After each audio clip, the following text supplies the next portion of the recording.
ভূতের দ্বীপে মানুষের বিয়ে। ভূতের দ্বীপে যাতে মানুষের বিয়ের আয়োজন করা যায় সেই লক্ষ্যে কাজ করা হচ্ছে। বলে রাখা ভালো, ভূতে বিশ্বাস শুধু বাঙালি করে না, ব্রিটিশরাও করে। এই যে দ্বীপের ছবিটিতে দেখা যাচ্ছে, চারিদিকে ছড়ানো নীলাভ সবুজ জলরাশি, মাঝে ছোট্ট একটি দ্বীপ। দ্বীপের সুপ্রাচীন ভবন এখনো জৌলুস ধরে রেখেছে, সবুজ গাছগাছালিতে ছাওয়া। এই দ্বীপটি প্রায় 2000 বছর আগে আধুনিকতার ছোঁয়া পায়। প্লাইমাউথ থেকে মাত্র 600 গজ দূরে শত শত বছর ধরে একটি সামরিক প্রতিরক্ষা হিসেবে ব্যবহৃত হয়েছিল। 18 শতকের কামানগুলো এখনো অবস্থানে রয়েছে। এখানে স্প্যানিশ আর্মাডা কখনো আসেনি। নথি থেকে জানা যায় এ দ্বীপে দুর্গ প্রতিষ্ঠা করা হয়েছিল 1135 সালে। ধারণা করা হয় দ্বীপে বসবাস করে 15টি ভূত, যারা একসময় সেনাবাহিনীতে কাজ করতেন। দ্বীপে রাখা আছে কয়েকটি কামান। দ্বীপের নাম ড্রেকস আইল্যান্ড। ইংরেজ অভিযাত্রী স্যার ফ্রান্সিস ড্রেকের নামানুসারে এই দ্বীপের নাম। ফ্রান্সিস 1577 সালে পৃথিবী প্রদক্ষিণ করতে যাত্রা শুরু করেছিলেন।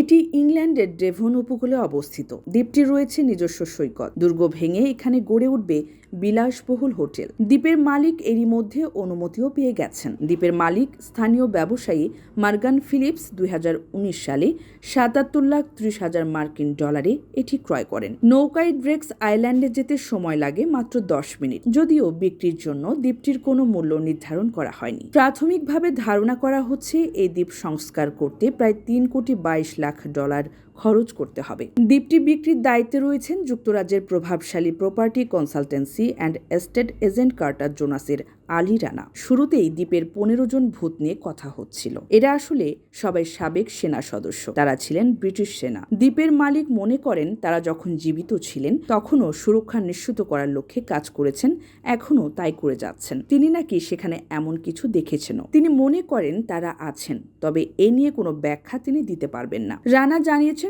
সংস্কারের পরে এই দ্বীপটিতে বিয়ের আয়োজন করা যেতে পারে, অর্থাৎ ওয়েডিং ডেস্টিনেশন হিসেবে ড্রেকস আইল্যান্ডটি ব্যবহার করা হবে। যিনি দ্বীপটি কিনবেন হোটেল, রেস্তোরাঁ, ক্যাফে বানানোর জন্য তার আলাদা করে অনুমতি নিতে হবে না। চাইলেই তিনি এই দ্বীপটিকে ওয়েডিং ডেস্টিনেশনের উপযোগী করে গড়ে তুলতে পারবেন। এর জন্য প্রয়োজন হবে শুধু পর্যাপ্ত বাজেট।